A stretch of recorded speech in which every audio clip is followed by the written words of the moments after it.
What would you do if you discovered that the charming elderly couple who hosted the most anticipated Christmas dinner in your small town had been serving something unimaginable on their festive table for decades? The thought alone is enough to make your stomach turn, yet for the residents of Millfield, a remote settlement established in the shadow of British colonialism in the late 1800s, this nightmarish scenario became their reality.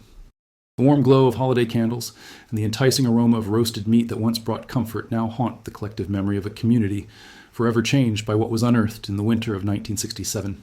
Before we continue with this disturbing account of colonial horror, human depravity, and ritualistic consumption, remember that the darkest chapters of history often remain hidden until someone dares to look closer at what lies beneath the veneer of civility. The story begins with Eleanor Whitcomb, a 32-year-old historical researcher who arrived in Millfield in the autumn of 1967.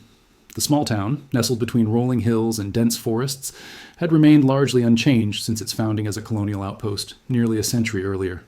Eleanor had come to document the unique preservation of colonial-era architecture and customs that had survived in this isolated pocket of society. What was meant to be a straightforward academic project would soon lead her down a path of discovery that no one could have anticipated. The air was crisp with the scent of pine and wood smoke when Eleanor first set foot in Millfield.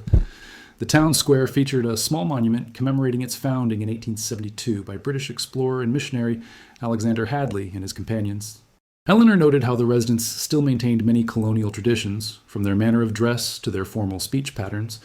It was as if time had stood still in this pocket of the world, preserved like an insect in amber. The townspeople were surprisingly welcoming, Eleanor wrote in her journal that first evening. They seemed proud of their heritage and eager to share their stories. Tomorrow, I'll begin interviewing the oldest residents, starting with the Hadleys, descendants of the town founder who still occupy the original estate on the hill. The Hadley estate stood apart from the rest of the town, both in its grandeur and its position overlooking the community from a gentle slope at the northern edge. The large Victorian mansion, with its wraparound porch and ornate gables, had been maintained in immaculate condition.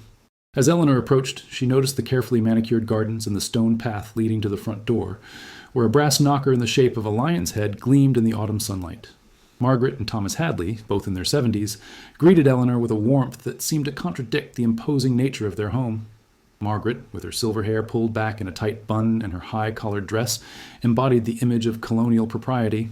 Thomas, tall and lean with a carefully trimmed white beard, maintained the posture of a man who had once held military rank. "We're delighted to assist with your research, Miss Whitcomb," Margaret said as she poured tea from a delicate porcelain pot into matching cups.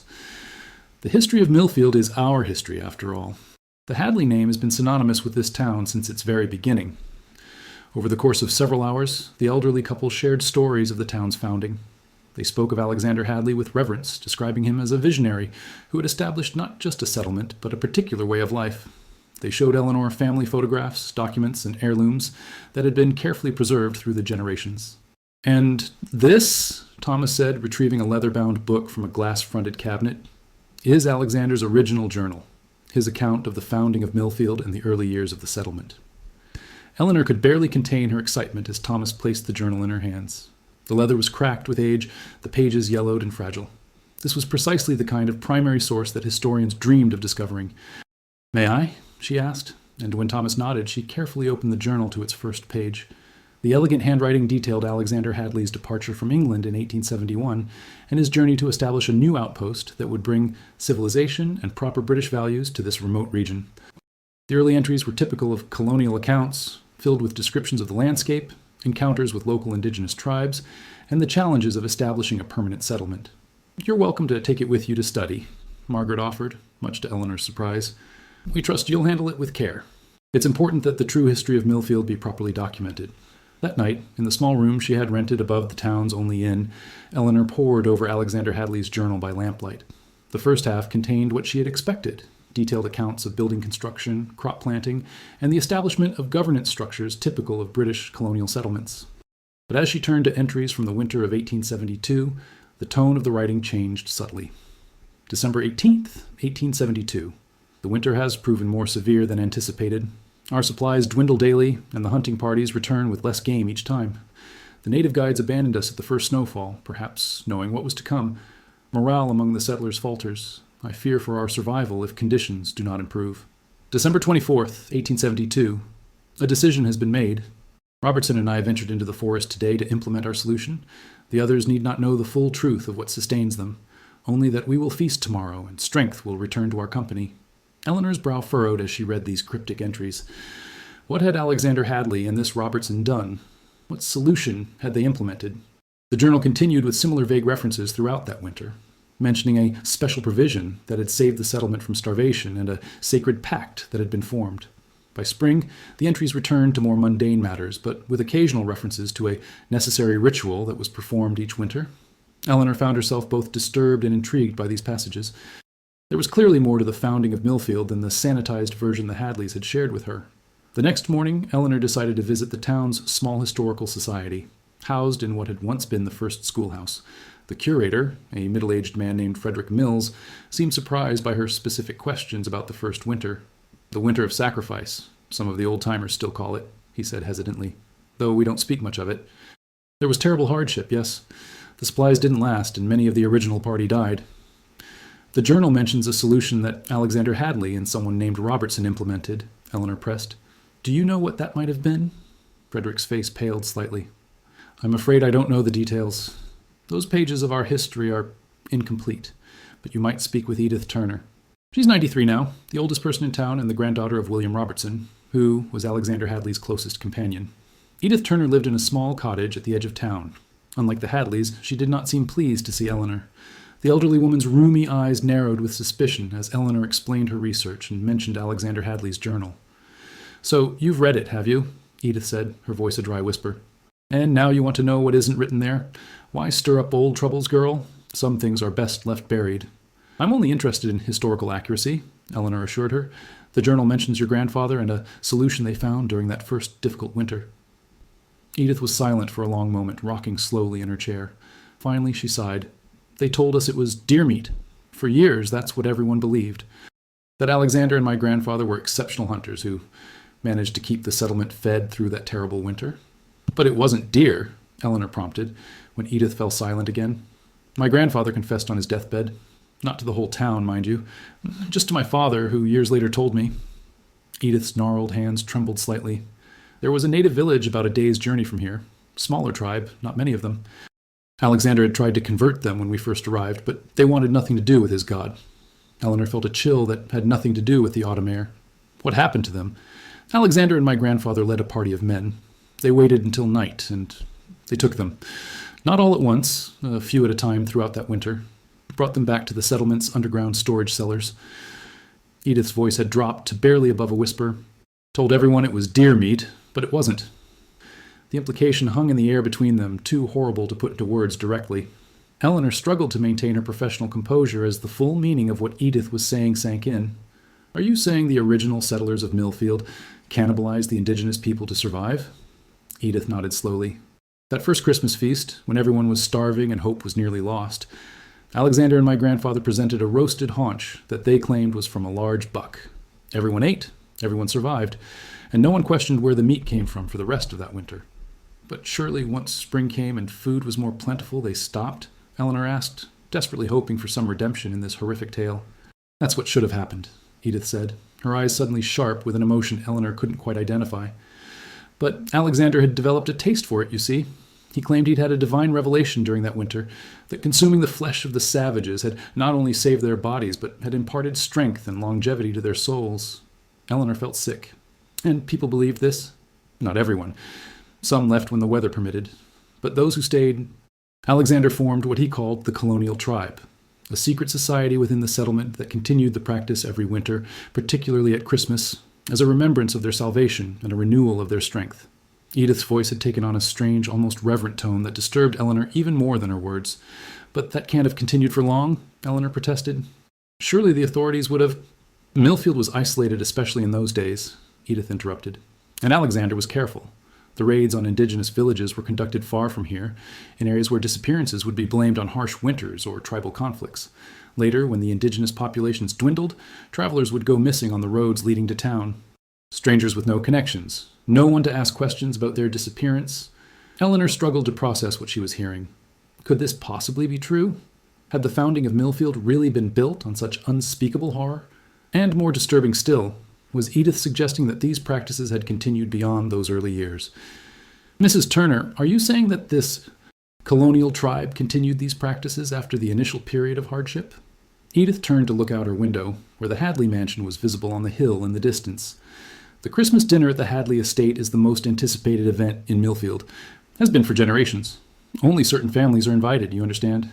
Those who can trace their lineage back to the original settlers who stayed. But surely you don't mean to suggest that even now... Eleanor couldn't bring herself to complete the thought. I've said too much already, Edith said suddenly, her manner becoming closed and fearful. You should leave now, Miss Whitcomb, and if you're wise, you'll leave Millfield entirely. Some questions are dangerous to ask, especially as we approach the holiday season. Eleanor left Edith's cottage with her mind reeling. The implications were too horrible to contemplate, yet she couldn't dismiss the old woman's account. The journal entries suddenly made a terrible kind of sense when viewed through this lens, but was it possible that such practices had continued into the modern day? Surely not. This had to be the exaggerated folklore that sometimes grew around isolated communities, twisted through generations of retelling. Determined to find some concrete evidence that would either confirm or refute Edith's disturbing claims, Eleanor spent the next several days digging through the town's limited archives. What she found was troubling. There were indeed records of missing travelers dating back through the decades, particularly in the weeks leading up to Christmas. The pattern was subtle. One wouldn't notice it without specifically looking for it, but once identified, it was unmistakable. More disturbing still were the death records for the town itself. Millfield residents, particularly those from the founding families, showed remarkable longevity compared to neighboring communities. Many lived well into their 90s, with few signs of the diseases that typically plagued the elderly. The current Hadleys, despite their apparent age, moved with a vigor that belied their 70-plus years.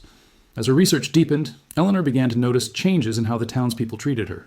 Shopkeepers who had been friendly now regarded her with suspicion. Conversations would stop when she entered the local diner. Twice, she caught glimpses of someone following her as she walked back to her room at night. On her 10th day in Millfield, Eleanor returned to her room to find it had been searched.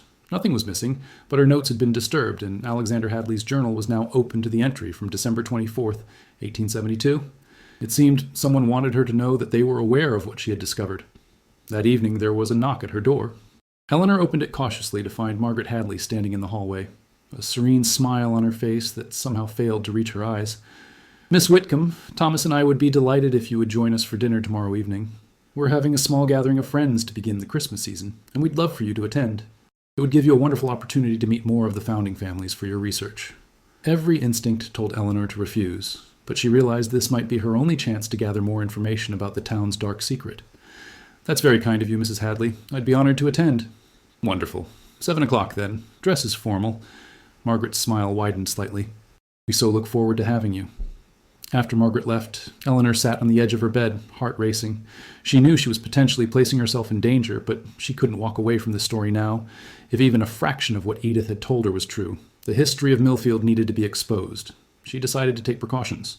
That night, she wrote a detailed letter outlining everything she had discovered and her suspicions about the continuing practices of the colonial tribe. She sealed this in an envelope addressed to her department chair at the university, with instructions that it should be opened and its contents investigated if she did not return or make contact within 3 days. The next morning, she discreetly mailed this letter in the neighboring town 12 miles away, having risen before dawn and borrowed the innkeeper's bicycle for what she claimed was an early morning ride. The day passed with excruciating slowness. Eleanor continued her research at the Historical Society, but her mind was fixated on the evening ahead. Frederick Mills seemed increasingly nervous in her presence, answering her questions with monosyllables and frequently glancing at the clock. As the afternoon waned, Eleanor returned to her room to prepare for the dinner. She dressed in the only formal outfit she had brought, a simple black dress that she hoped would be appropriate for the occasion. As she pinned up her hair, she noticed her hands were trembling slightly. Was she overreacting? Perhaps Edith Turner was simply a confused old woman, and the patterns Eleanor had identified in the records were mere coincidences. But the journal entries were real, and the fear in Edith's eyes when she spoke of the colonial tribe had been genuine. Something terrible had happened during the founding of Millfield, and Eleanor was increasingly convinced that echoes of that horror continued to the present day. At precisely 6:45, Eleanor left the inn and began the walk up the hill to the Hadley mansion. The night was clear and cold, with a full moon casting the town in silver light. As she approached the estate, she could see that several other guests had already arrived. Cars she didn't recognize lined the circular driveway, and light spilled from every window of the grand house. Thomas Hadley himself opened the door when she knocked. "Miss Whitcomb, how delightful. Please, come in."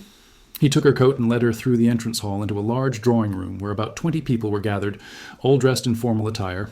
Eleanor recognized some faces from her research around town, all members of the oldest families. "Everyone," Thomas announced. "This is Miss Eleanor Whitcomb, the historical researcher I mentioned. She's been studying the founding of our beloved Millfield and the legacy of my great-grandfather." Eleanor felt the weight of their collective gaze. There was something unsettling in how they looked at her, an intensity that went beyond normal curiosity. Several of the older guests exchanged glances that she couldn't interpret. Margaret appeared at her side with a glass of wine. "You must be thirsty after your walk up the hill. Please, drink." Eleanor accepted the glass, but only pretended to sip from it. If her suspicions were correct, she needed to keep her wits about her. "Thank you for including me this evening, Mrs. Hadley. I'm fascinated to meet so many descendants of the original settlers." "Oh, we maintain very close connections," Margaret said. "The founding families of Millfield share a bond that outsiders find difficult to understand. Traditions are important to us, you see. Continuity through the generations." For the next hour, Eleanor circulated among the guests, carefully asking questions about family histories and town traditions. The responses were polite but guarded. No one mentioned anything about a colonial tribe or the first difficult winter, despite her attempts to steer conversations in that direction. As 8 o'clock approached, Thomas clinked a spoon against his glass to gain everyone's attention. "Friends, family members of the colony, dinner is served. Please proceed to the dining room." The slip, if it was a slip, of using the word colony instead of community or town, did not go unnoticed by Eleanor. She followed the group into a magnificent dining room dominated by a long mahogany table. Candles and silver holders cast a warm glow over fine china and crystal glasses. At the center of the table was a large, covered serving dish. Eleanor was seated between an elderly man introduced as Judge Harrison and a middle-aged woman named Catherine Robertson, apparently a descendant of the same Robertson mentioned in Alexander Hadley's journal. The seating arrangement felt deliberate, placing her among those with the deepest connections to the town's founding. Thomas took his position at the head of the table, with Margaret at the opposite end. He raised his wineglass in a toast. "To Millfield, to the colony, and to the traditions that have sustained us for 95 years. "To the colony," the guests responded in unison, raising their glasses. Eleanor mimicked the gesture, but again avoided drinking. As the toast concluded, Thomas and Margaret exchanged a look. Margaret nodded almost imperceptibly, and Thomas rose to his feet again. "Before we begin our meal, I believe we should address the matter that concerns us all. Miss Whitcomb has been asking questions about our history, particularly about the first winter and the salvation of our community." The room fell silent. Eleanor felt her heart rate accelerate as every eye turned toward her. "It seems," Thomas continued, "that she has been speaking with Edith Turner, who has shared certain historical perspectives that we have generally kept within the founding families." "I've been researching the history of Millfield for an academic paper," Eleanor said, trying to keep her voice steady. "Mrs. Turner provided some context that wasn't available in the official records." "Yes, I'm sure she did," Thomas replied with a thin smile. "Edith has always been conflicted about our traditions. Her grandfather was essential to our founding, but her branch of the family has grown increasingly distant from our core values."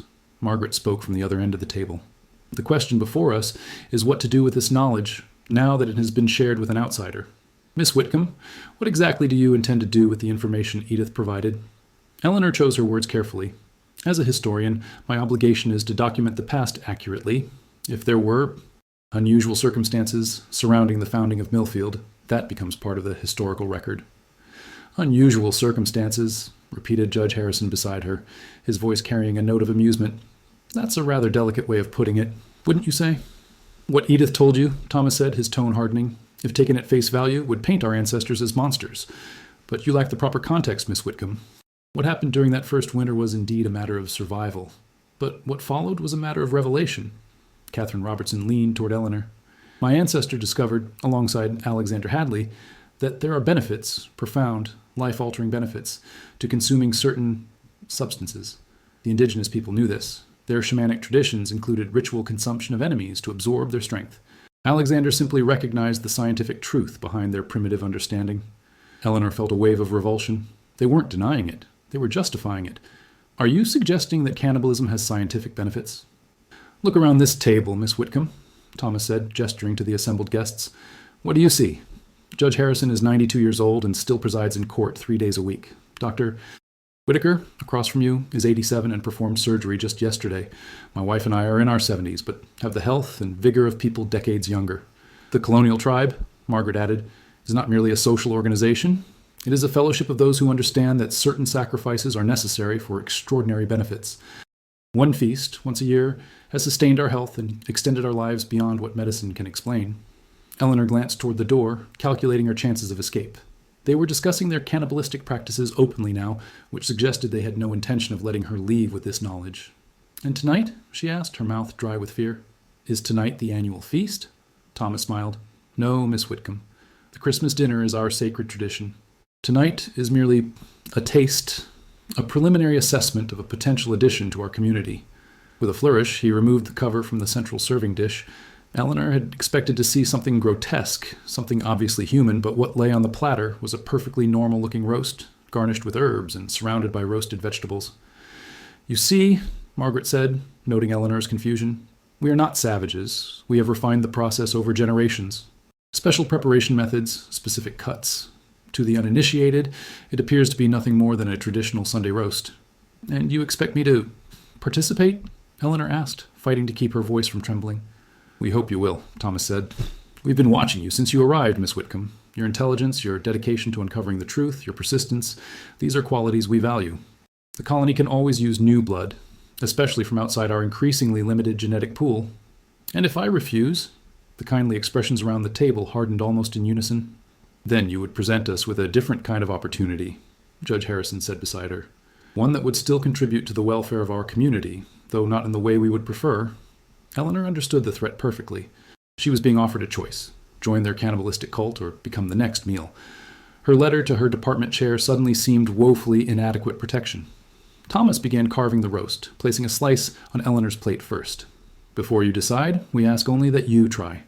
Experience for yourself what we're offering. Many who joined our ranks were initially reluctant, but none have regretted their decision." The meat on Eleanor's plate looked ordinary, pink in the center, browned at the edges, but knowing what it was, or what it almost certainly was, made her stomach clench in revulsion. Yet she knew that refusing outright would likely seal her fate.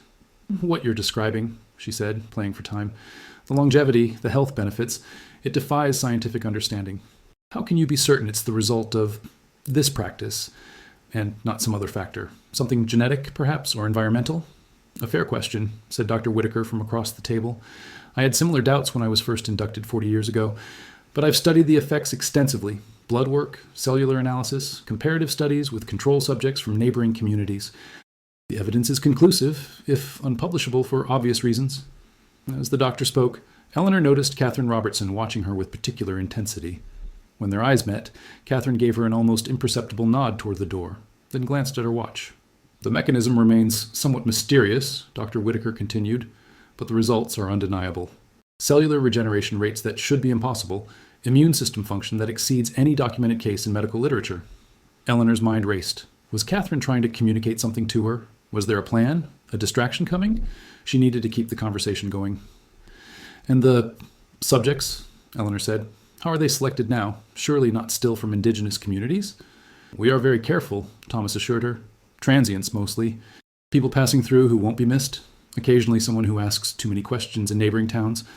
His smile didn't reach his eyes. "We haven't taken anyone from Millfield itself since 1922, when we had to make an example of a particularly troublesome newspaper editor." Eleanor nodded, as if this information was merely academically interesting. "And the preparation? You mentioned special methods?" "My specialty," Margaret said with evident pride. "Family recipes passed down through generations, with modern improvements. The proper aging of the meat, the correct blend of herbs to complement the natural flavors. It's quite an art form." The casual way they discussed these horrors made Eleanor's skin crawl. These weren't primitive cultists or deranged outcasts. They were respected community members, judges, doctors, business owners, who had normalized the unthinkable through generations of practice. Suddenly, the lights in the dining room flickered and went out. In the momentary confusion, Eleanor felt a hand grasp her arm firmly. "Now," Catherine Robertson's voice whispered in her ear. "Kitchen, back door." Without hesitation, Eleanor rose from her chair and allowed herself to be guided through the darkness.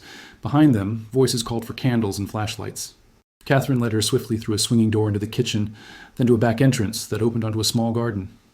"My car is at the bottom of the hill," Catherine said urgently. "We have perhaps 2 minutes before they realize what's happened." "Why are you helping me?" Eleanor asked as they hurried through the garden toward a narrow path that led down the hillside, away from the main drive.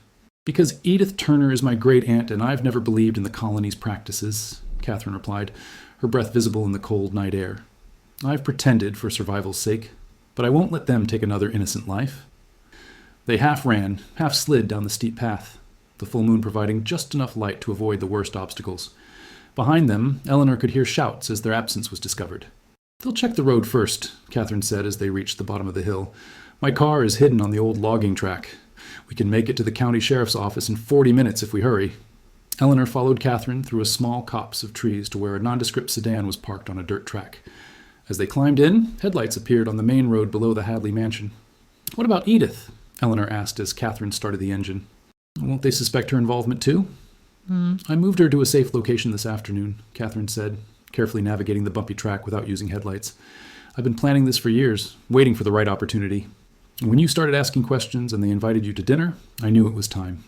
As they emerged onto a secondary road, and Catherine finally switched on the headlights, Eleanor felt a moment of relief.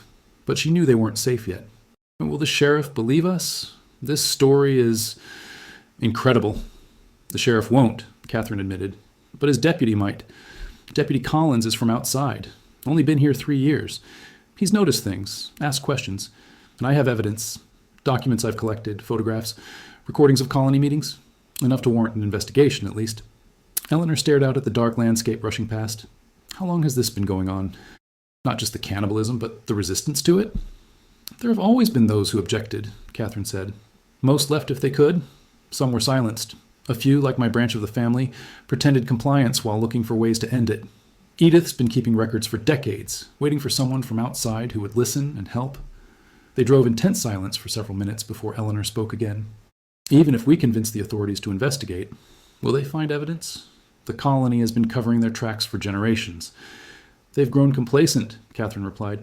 "Thomas keeps trophies in a hidden room beneath the library, items taken from victims over the years. And there are the remains, buried in the old well behind the carriage house.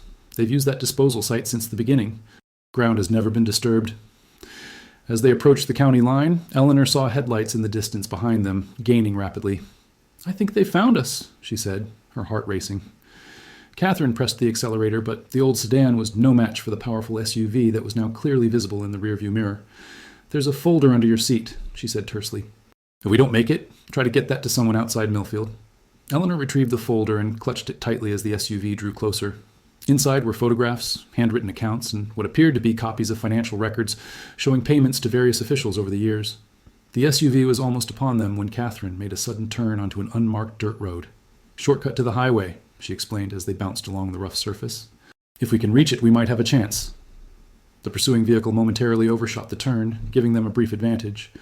Through gaps in the trees, Eleanor could see the lights of the highway perhaps half a mile ahead. They might actually make it.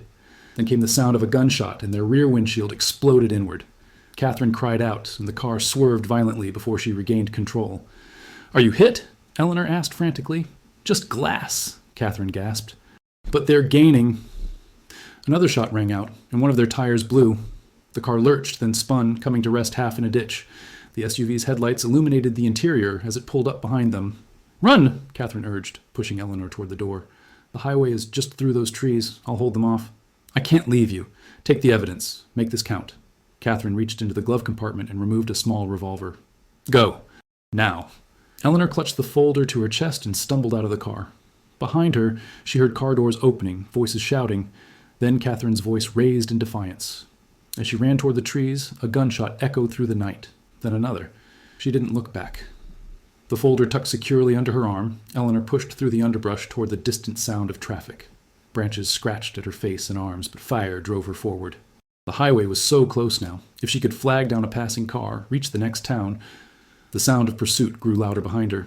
They were coming, and she knew they wouldn't stop until they had silenced her and recovered the evidence that could expose their centuries-old secret. Eleanor burst through the tree line onto the shoulder of the highway, just as a semi-truck approached. She waved her arms frantically, and to her immense relief, the truck's brakes squealed as it began to slow. Behind her, flashlight beams cut through the darkness of the forest. The truck rolled to a stop, and Eleanor rushed to the passenger side, yanking open the door and scrambling inside before the driver could even ask what was wrong. "Please," she gasped, "drive. There are people coming. They're trying to kill me." The driver, a middle-aged man with a bewildered expression, looked past her toward the tree line, where several figures had now emerged. One raised what was clearly a gun. "Holy shit!" the driver exclaimed, slamming the truck into gear and accelerating rapidly. A shot pinged off the trailer behind them. "Highway patrol station 12 miles ahead," the driver said, reaching for his radio. "What the hell is going on, lady?" Eleanor clutched the folder containing the evidence of the colonial tribe's atrocities. "Something that's been hidden for far too long," she said. "Something that needs to be stopped." The investigation that followed the events of that night would uncover horrors beyond what even Eleanor had imagined. The old well behind the Hadley carriage house yielded dozens of sets of human remains dating back decades. The hidden room beneath the library contained personal effects belonging to missing persons from across 6 states, meticulously cataloged and displayed like trophies. Thomas and Margaret Hadley were arrested, along with 17 other members of what the press would come to call the Cannibal colony of Millfield. The trial made national headlines, not just for the gruesome nature of the crimes, but for the respectability of those involved. A judge, 2 doctors, a school principal, business owners, all pillars of the community who had participated in ritual cannibalism for decades. The defense claimed religious freedom and cited obscure historical precedents, but the evidence was overwhelming. Catherine Robertson's detailed records, combined with Eleanor's testimony and the physical evidence retrieved from the Hadley estate, left no room for reasonable doubt. 13 members of the colonial tribe, including Thomas and Margaret Hadley, were sentenced to life imprisonment without the possibility of parole. The revelations about Millfield's dark history sent shockwaves through the academic community. Eleanor's paper, Cannibalism as Colonial Legacy, The Case of Millfield, became the definitive account of how a desperate act of survival during a harsh winter had evolved into a ritualized practice justified through pseudoscientific beliefs about longevity and health. Forensic analysis confirmed what Eleanor had suspected. The members of the colonial tribe did indeed show unusual cellular characteristics and immune system functions. However, these differences were eventually attributed not to their cannibalistic practices, but to a rare genetic mutation that had been concentrated through generations of intermarriage among the founding families. The cannibalism had been unnecessary, a horrific tradition maintained through manipulation and fear rather than any actual benefit. Edith Turner, safely relocated to an undisclosed location, provided additional historical context through interviews conducted in the months following the arrests. Her accounts of resistance within the community added an important dimension to the historical record, documenting how not all descendants of the original settlers had embraced Alexander Hadley's twisted ideology. Catherine Robertson did not survive the confrontation on that dark road outside Millfield. Her sacrifice, however, ensured that the evidence reached the proper authorities. A memorial scholarship was established in her name at Eleanor's University, dedicated to supporting research into the hidden histories of colonial settlements. As for Millfield itself, the town never recovered from the scandal. Tourism briefly boomed as morbid curiosity drew visitors from across the country, but most businesses eventually closed, and many residents relocated to escape the stigma. By 1975, Millfield was largely abandoned, the once proud colonial architecture left to decay in the elements. The Hadley mansion remained standing longer than most structures, its imposing silhouette on the hill a reminder of the horrors it had witnessed. In 1982, a mysterious fire reduced it to ashes. Local authorities suspected arson, but never identified any suspects. Some speculated that descendants of the indigenous tribe, targeted by Alexander Hadley and William Robertson, had finally taken their revenge. But what many people don't know is that the story of the colonial tribe didn't completely end with the Millfield trials. In 2003, a graduate student researching colonial-era settlements discovered a previously unknown letter written by Alexander Hadley to another British explorer who had established a settlement some 200 miles from Millfield. The letter, dated 1874, described in coded language the profound discoveries Hadley had made regarding sustenance that grants extraordinary vigor, and invited the recipient to visit Millfield to learn the secrets of our longevity. This discovery prompted a review of census and health records from other isolated communities founded during the same period.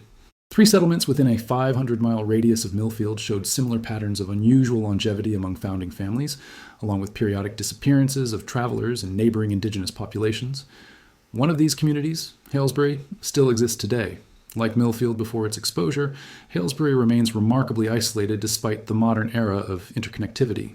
Its founding families continue to hold positions of power and influence, and they maintain many traditional practices that they claim date back to the settlement's establishment.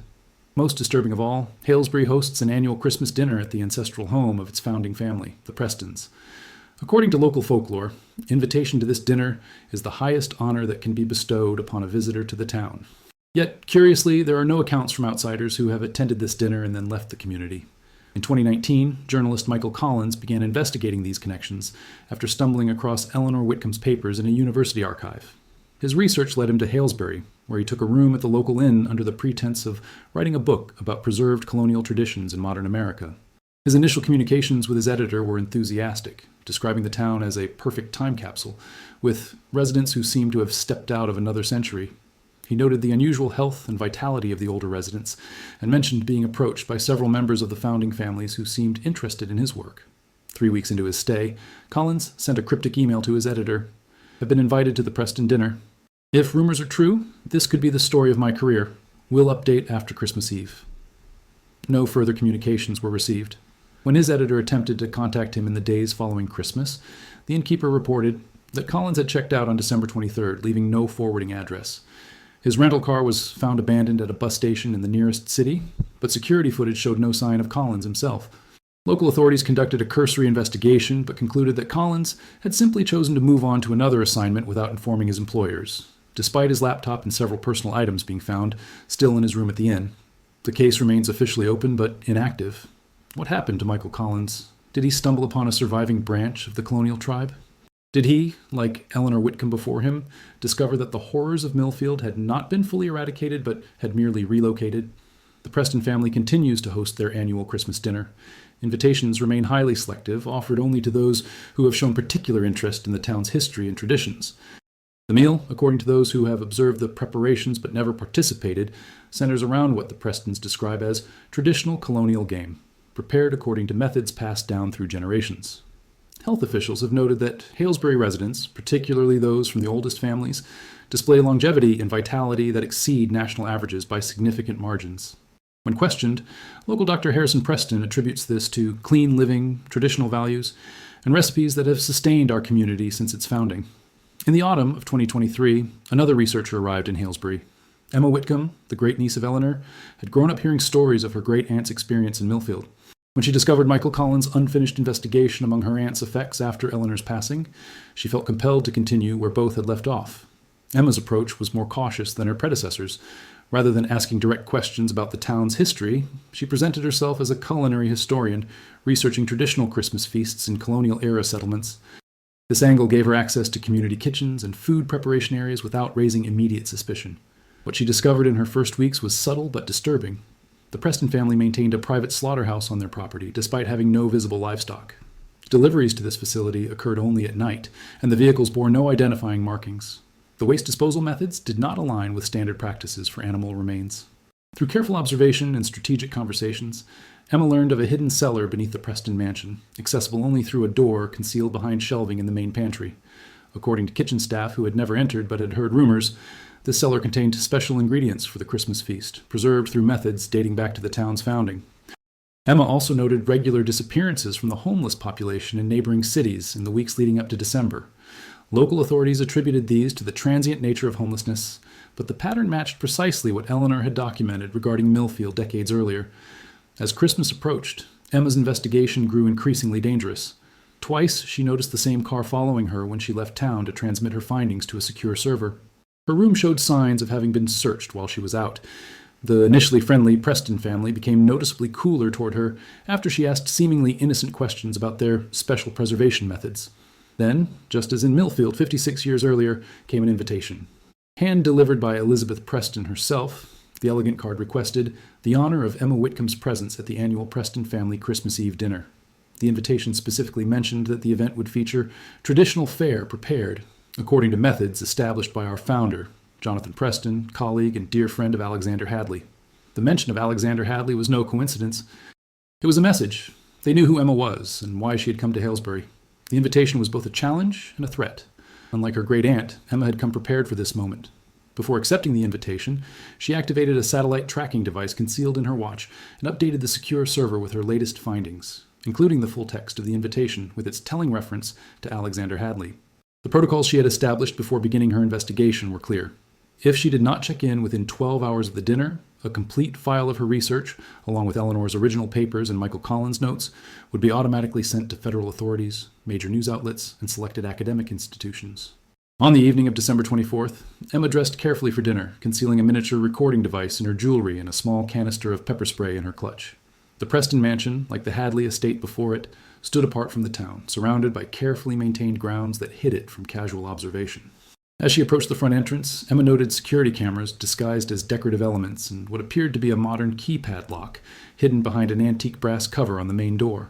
The colonial tribe might cling to ancient traditions in some respects, but they had clearly embraced certain technological advances.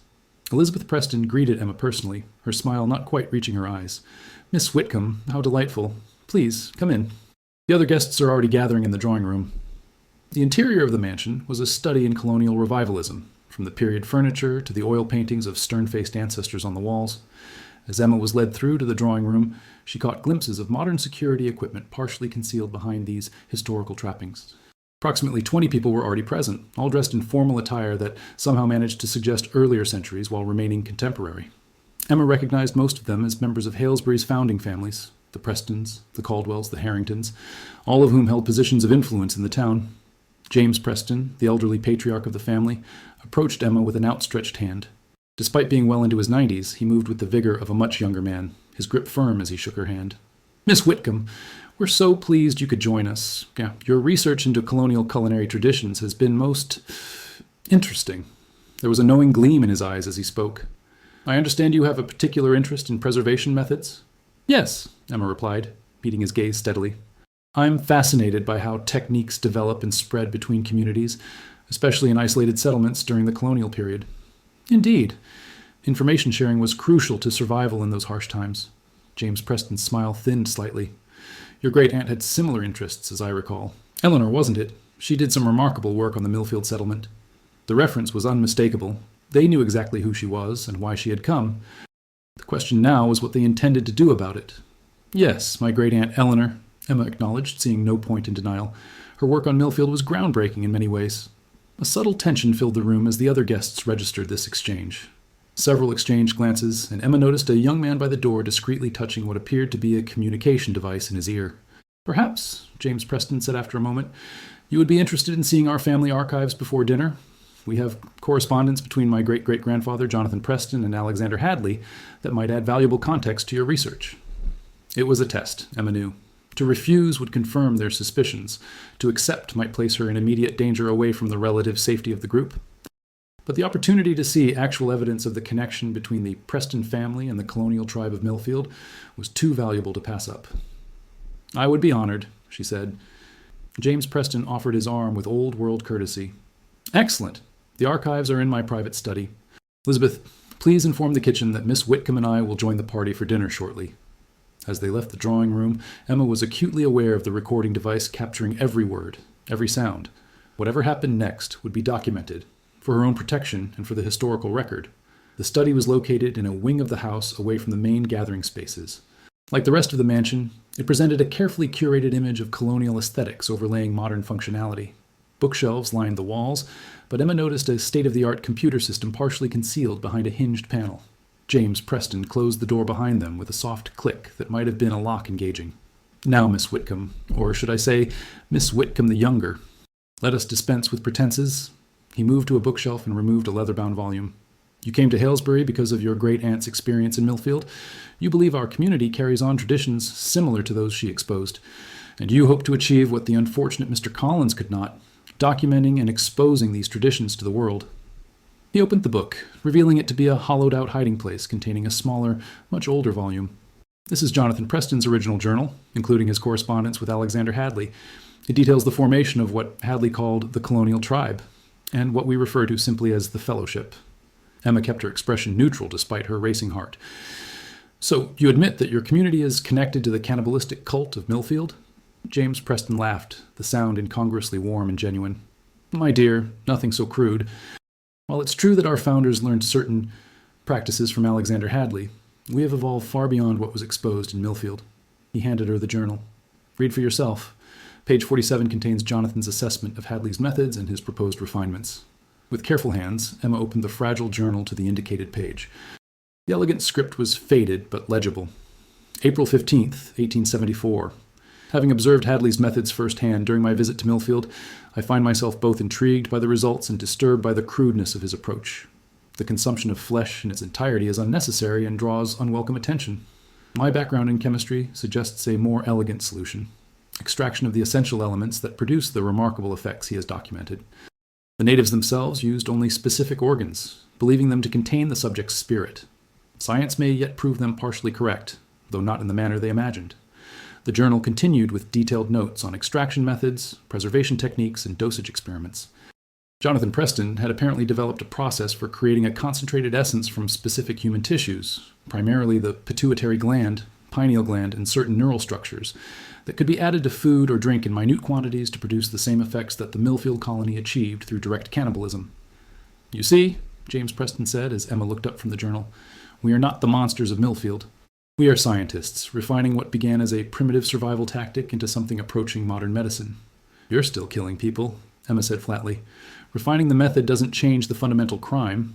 "A matter of perspective," Preston replied with a dismissive wave.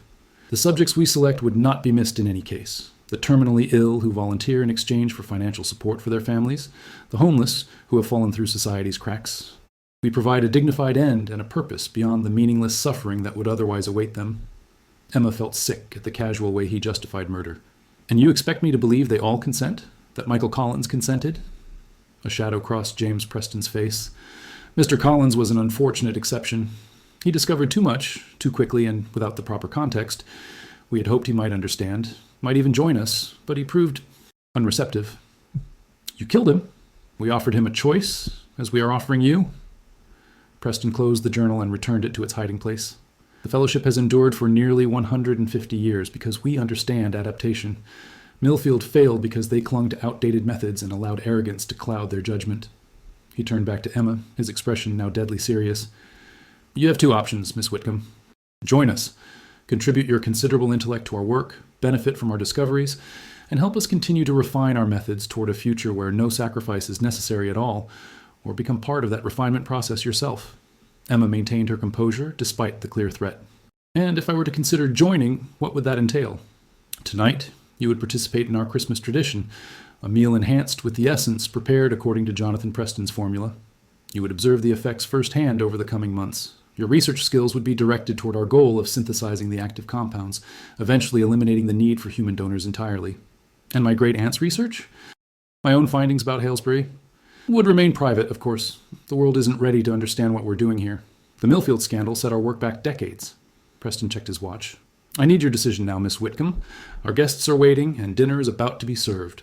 Emma appeared to consider the offer, buying time as her recording device captured every damning word. "Before I decide, I have one question. The journal mentioned remarkable effects. Beyond longevity and physical health, what exactly does your essence provide?" Preston smiled, pleased by her apparent interest. "Cognitive enhancement, primarily. Mental acuity that does not diminish with age. Many of our oldest members continue to make significant contributions to their fields well into their 90s. I myself published 3 peer-reviewed papers last year, though few of my academic colleagues realize I was born in 1927. He stepped closer, lowering his voice confidentially. "There are other effects as well. Heightened sensory perception, accelerated healing, resistance to most diseases. Imagine what humanity could achieve if these benefits could be provided without the current ethical compromises." Emma nodded slowly. "It's a compelling vision.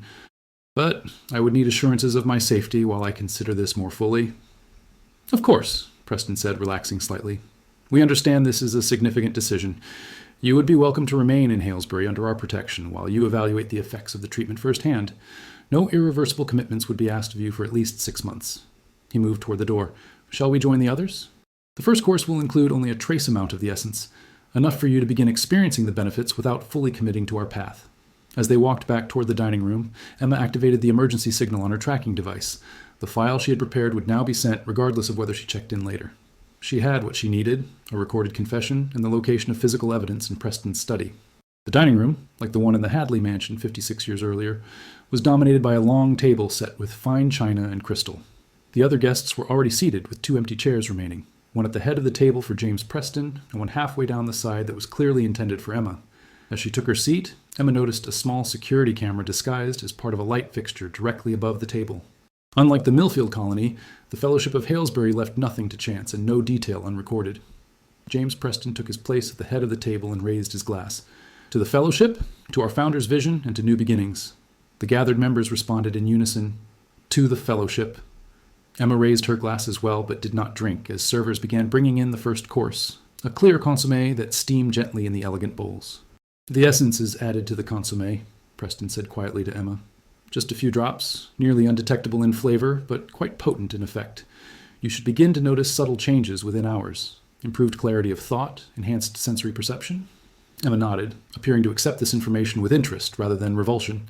She lifted her spoon, but paused as a commotion became audible from the direction of the main entrance. James Preston frowned, setting down his own spoon.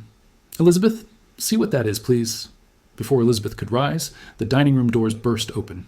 Federal agents in tactical gear flooded the room, weapons drawn. "FBI, everyone remain seated and keep your hands visible on the table." The timing was perfect, exactly as Emma had planned when she arranged for intervention to occur during the meal, when evidence would be present and all members of the fellowship would be gathered. The expressions around the table ranged from shock to fury. James Preston's face, however, showed only a cold resignation as he looked at Emma. "You never deactivated the tracking device," he said. It wasn't a question. "No," Emma replied, as an agent approached to escort her from the table. "And I've been recording since I arrived. Your confession, the location of the journal, details of your extraction methods. It's all documented." Preston's eyes narrowed. "You understand nothing of what you're destroying. Decades of research, progress toward benefits that could transform human existence. Benefits built on murder," Emma said as she stood. "No scientific advancement is worth that price."